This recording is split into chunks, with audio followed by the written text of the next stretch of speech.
Ada yang namanya cyberspace, ada juga cyber society, dan juga cyber culture. Ini adalah bentuk yang muncul dengan adanya teknologi informasi komunikasi yang baru, yaitu media digital. Yang pertama, internet dan website adalah hanya sebuah teknologi, gitu ya. Cyberspace itu tempat terjadinya terrealisasinya teknologi tersebut. Kemudian cyberspace adalah tentang orang-orang yang memakai internet dan dengan fungsi yang berbeda-beda yang mereka maksudkan dalam penggunaan teknologi internet tersebut. Nah, dari sini terbentuklah cyber society, yaitu di mana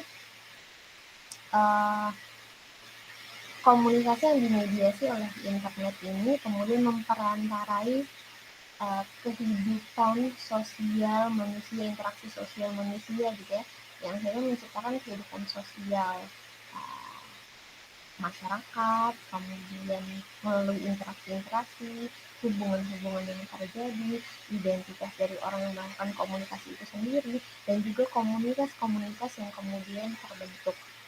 Tapi kemudian muncul lagi masalah baru gitu ya, yaitu eksklusivitas dari akses internet ini sendiri. Nah, kalau di Indonesia sendiri paket data itu masih mahal ya.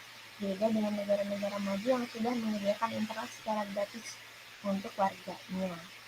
Langsung bisa diakses dimanapun, di tempat-tempat publik. Kalau di Indonesia masih terbatas dan kita semua masih membeli paket data.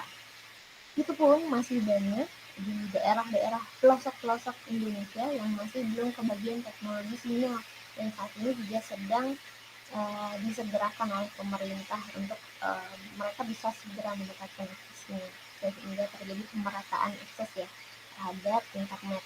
Permasalahan ini sudah terjadi sejak zaman dulu waktu baru ditemukan, artinya orang-orang yang punya modal yang bisa mengakses teknologi internet itu sendiri, dan ini masih menjadi sebuah masalah yang besar gitu ya, dinamakan dengan digital gap. Kemudian di overlap between life online and life offline has been getting greater and greater. Ini juga menjadi sebuah permasalahan tersendiri, di mana kalau dulu kita bisa memisahkan itu kehidupan online, jangan dibawa-bawa ke kehidupan nyata. Tapi kalau sekarang tidak bisa. Kehidupan online itu sudah menjadi bagian dari kehidupan kita. Kalau dulu banyak orang yang tanpa identitas gitu bisa berbuat seenaknya di internet, tidak memisahkan bahwa ya itu kan cuma di internet, nggak bakal ketahuan kok di kehidupan nyata. Tapi kalau sekarang apapun yang kita lakukan di internet, meskipun cuma satu klik like, tombol like di media sosial, itu akan menjadi rekam jejak yang akhirnya menjadi identitas digital kita masing-masing dan sangat berpengaruh terhadap kehidupan kita yang sesungguhnya, kehidupan kita yang offline gitu ya. Jadi cyberspace is just an added dimension of the lives of many people, and it's hard to imagine many people living in isolation from the internet and the web. Jadi sekarang itu kita sudah sangat tergantung sekali, kayak hampir nggak mungkin dalam satu detik pun, terutama di jam-jam kerja kita tidak online, itu hampir tidak mungkin zaman sekarang.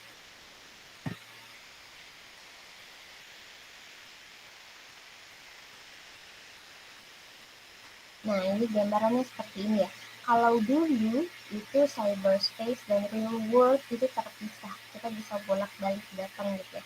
Tapi kalau sekarang currently happen itu ya, di real cyberspace itu ada di dalam real world, di dalam kehidupan nyata kita sehari-hari gitu. Jadi ini juga akhirnya yang membentuk yang namanya cyber culture, dan akhirnya muncul banyak kajian-kajian ilmu tentang hal ini juga ya.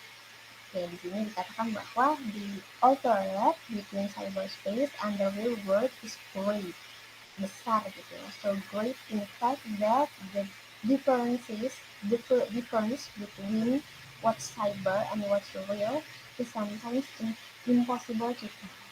Susah membedakan mana yang ini bagiannya dunia online, ini bagiannya dunia nyata, karena sekarang semua sudah menyatu ya. Nah, uh, akibatnya ya muncullah kajian-kajian tentang budaya yang dinamakan dengan cyber culture.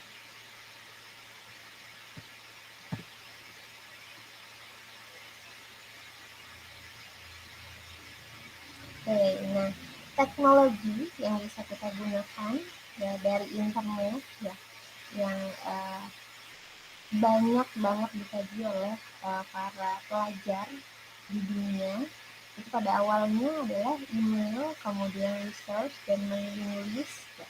Pada zamannya ini semua pernah tren ya. Mostly sekarang sudah masih kita pakai, tapi banyak juga teknologi yang maju yang seperti Yahoo dan lain-lainnya. Kemudian ada news group, bulletin boards, dan blogs. Wah, blog itu zaman saya S1 itu sangat populer sekali. Kemudian internet early chat dan instant messaging, kemudian metaverse dan visual chat, ya, emoticon dan lain-lain, GIF ya. Kemudian personal homepage dan websites. Nah, ini semua bentuknya beda-beda, punya tipe masing-masing, punya penyesuaian masing-masing, dan kita juga harus paham penyesuaian cara berkomunikasi kita masing-masing berbeda antara teknologi-teknologi digital untuk berkomunikasi. Oke, kalau kita sempitkan kajian pada bidang ini terletak pada interaktif genre atau yang disebut dengan subsystem. Ya, teori visinya namanya Susan Herring pada tahun 96. Rightly notes in her definition in basic theory, what interests scholar of CMC first and foremost are the ways computers and the different communication technologies or subsystems of the internet impact on human communication. Ya, misalnya bahasa yang kita gunakan dalam chatting, kemudian pattern of social interaction. Jadi kalau misalnya dalam di kelas kalian aja gitu ya, pola komunikasi online itu seperti apa? Misalnya dari dosen ke ketua kelas ke yang lain, atau bahkan langsung ke yang lain gitu, tidak melalui ketua kelasnya.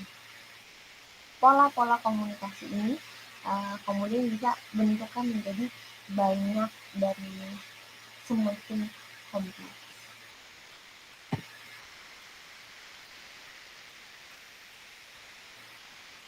Pada konteksnya ya berbagai macam permasalahan yang berkembang itu bisa berdasarkan tipe dari channelnya.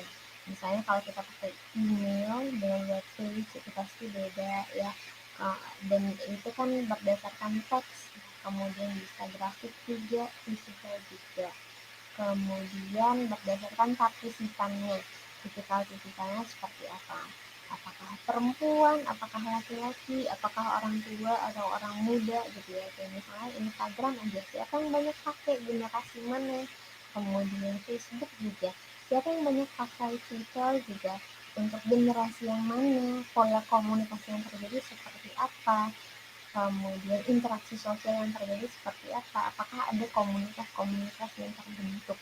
Budaya di dalam masing-masing aplikasi itu sendiri juga bisa sangat berbeda-beda. Kemudian the length ya, atau long term effecting and the nature of people's relationship ya, apakah personal, apakah profesional. Kemudian topik yang dipakai di dalam media digital tersebut juga sangat mempengaruhi ya pola interaksi. Apakah dia dalam lingkup edukasi, misalnya ada grup tentang kedokteran gitu ya. Kemudian the purpose ya, tujuan dari pertukaran pesan itu sendiri. Apakah dia private atau komersial gitu. Jadi akan sangat berbeda-beda sekali. Kemudian ada lagi juga di ranah sinkronis atau asinkronis ya. Kayak misalnya kita LMS itu kan berarti asinkronus ya, tidak langsung ya interaksinya, tidak real time. Ada delayed interaction sampai kalian bisa menonton video pembelajaran ini. Kemudian whether it's public or private, ini juga sangat mempengaruhi karena efeknya nanti komunikasinya bisa jadi interpersonal atau jadi komunikasi di dalam sebuah grup kecil atau bahkan bisa jadi mass communication ya, jangkauannya lebih luas lagi ya. Nah, gitu. Kemudian yang terakhir, dalam konteks what the general attitude of participants is towards communication on the internet. Misalnya antusias kah atau skeptis kah gitu ya, atau setengah-setengah gitu ya, atau ya misalnya kalian menyaksikan video pembelajaran, apakah kalian excited atau sambil lalu sekadar memenuhi kewajiban untuk memenuhi presensi misalnya, atau pengen serius menyimak tapi pikirannya sedang kemana-mana. Nah, konteksnya bisa banyak sekali ya. And how long they have been doing CMC. Kalau misalnya baru pertama nih pakai teknologi komunikasi itu kan pasti belajar dulu, nggak bisa langsung yang lancar gitu ya. So banyak konteks yang bisa dibicarakan dalam kajian computer mediated communication atau komunikasi yang dimediasi oleh media baru, media digital, internet. Oke, sampai di sini dulu materi perkuliahan kali ini. Jangan lupa ikuti perkuliahan dengan dosen, hadir di kelas, kemudian mengerjakan tugas, forum, dan juga kuis di Learning Management System untuk memenuhi nilai dan syarat presensi tentu saja. Sampai jumpa di video pembelajaran yang selanjutnya. Wassalamualaikum warahmatullahi wabarakatuh.